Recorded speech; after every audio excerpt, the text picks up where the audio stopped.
Like the bombers of the modern Boston Marathon bombing, the American Revolution was an act of terrorism in the eyes of the British. The definition of terrorism should be understood as intentional attacks on civilians with the goal of political change. The New York Sons of Liberty declared in December of 1765 that they would go to the last extremity with their lives and fortunes to prevent the enforcement of the Stamp Act. This declaration included the use of violence, if necessary, as well as financial terrorism such as the infamous Boston Tea Party. In June of 1772, in what became known as the Giuseppe Affair, a British warship that had been vigorously enforcing unpopular trade regulations was burned by American patriots. Soon afterwards, Governor Thomas Hutchinson of Massachusetts reported that he and the royal judges would be paid directly from London, thus bypassing the colonial legislature.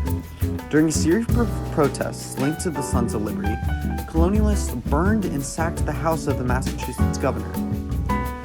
Governor of New York and scholarly correspondent to Benjamin Franklin was extremely frightened of the patriotic group, locking himself inside Fort George immediately after he received stamped papers from British officials.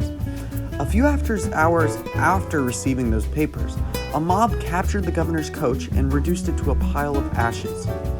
From here, the mob raced uptown to the home of Fort George's commander, smashing numerous windows and breaking into the wine cellar to sustain their patriotism, before descending on the rest of the house in convulsion of vandalism.